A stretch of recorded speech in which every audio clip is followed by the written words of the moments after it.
Man, that stream was disappointing. No super adventure box? Damn. What's up, guys? I haven't done this in a while. I'm a little rusty. All right, so let's lay down the foundation here, the bullet points. Free to play.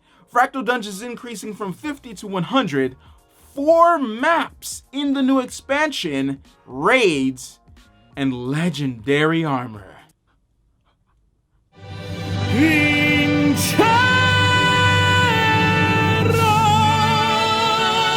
Fun fact, I just took off my pants because it's getting really hot in here. Guild Wars 2 is going free to play with, of course, account restrictions that will be removed once you buy Heart of Thorns. Restrictions like being a level 60 in order to go into World v World, stopping the dingle-dongers from, World v World sniping. And stuff like you can't talk in map chat or whisper a billion times a second, stuff that gold farmers would abuse. If you listened to the last podcast, you already know my detailed thoughts on Guild Wars 2 going free to play.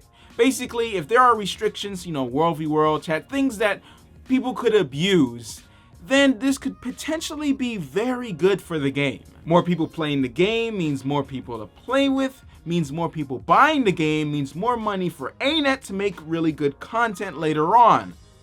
In theory, this whole thing where, a bunch of terrible people are gonna come into the game now that it's free to play. Terrible people already in the game. Have you seen the comment section for every build video ever? And it goes both ways. More cool people or people you consider as cool people are gonna come into the game too. Stop treating the game as some like precious island that no one should touch except your close friends. Like, what is this? I think people are losing their minds because they think free to play is a bad word. They see WildStar and ESO going free to play because, no one's subscribing to them. They're failing at their business model. So they go free to play so, everyone can play no matter what and everyone will give it a shot instead of having that barrier of buying the game. And now Guild Wars 2 is going free to play when it's not dying, it's not losing players, it's actually gaining players.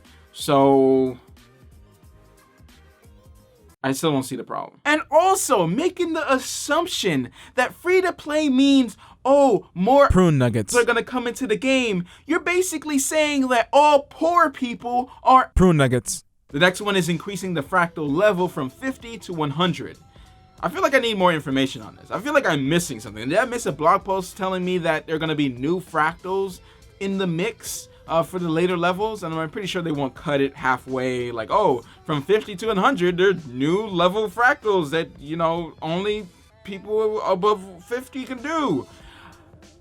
Probably not. I'm more excited about what they said before, which is breaking down the 3 fractals into one single fractal each run. I think that's fantastic. This is the best thing they could have done to the fractal dungeons, making it real small, short bites so people can just go in and not just invest like a time marriage. It's a time marriage to just go in and spend 4 hours. Anyone spent 4 hours on a pug group? I did. Okay, maybe it's only me, but it took a long time to complete fractals with a bunch of just regular people, none of the pro elitist wooden potatoes people. You can't even take a dump for how many hours you're in that fractal. So they officially announced raids. Officially. There will be 3 wings and we're getting the first one at launch. Each wing is a 10-man instance with 3 different bosses. And they specifically said that it will involve mechanics that don't mean that you're going to be staring into the soul of the UI.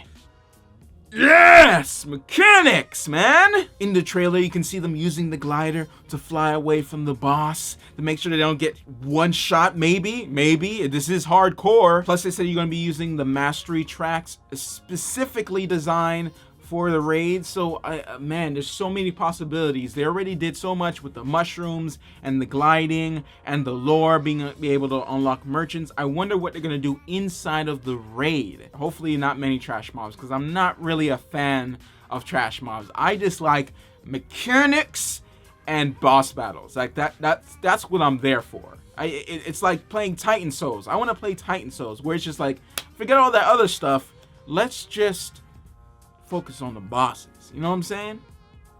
Yeah. I don't know about you guys, but me personally been wanting legendary armor for a long time. We're gonna add more legendaries. Like, this is what I was hyped for.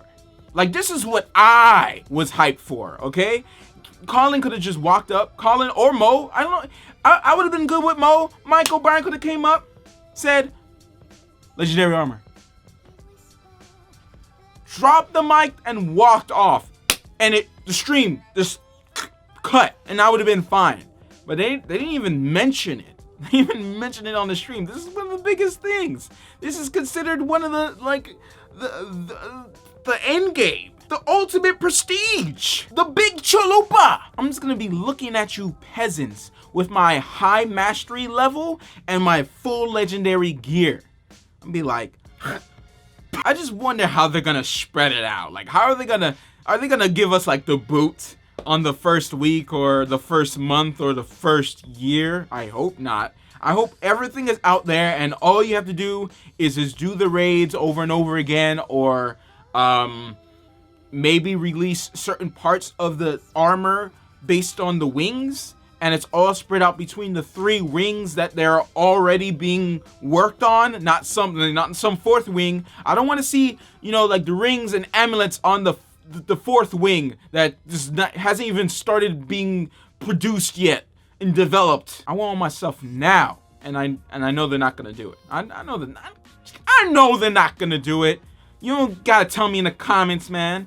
Breaking my dreams. They also didn't announce that there's gonna be 4 huge maps. That their words, not mine. I don't know if they're gonna be huge. You know, I hope, you know, if the maps are anything like that little small chunk, I would say it's gonna be pretty solid. Anyways, guys, it has been an interesting week for Guild Wars 2, I would say. With all the, you know, oh, it's going free, oh, the expansion, oh, it's gonna have raids, oh, legendary armor, you know, for me. Hopefully there's something that was announced that you're looking for, you know, the guild halls, or, you know, a specific specialization that you're looking for. Hopefully, you know, you guys are interested. I can't wait to play it, because playing it is really gonna be the deciding factor for me of, is this like one of my favorite expansions for an MMO? So now all you guys have it for free. So I don't even know what I'm saying to you. If you would like to buy Heart of Thorns, right, or pre-purchased Heart of Thorns, the link down below supports the channel thanks to ANET. But you know, all you guys can play for free now, so it doesn't even matter, right?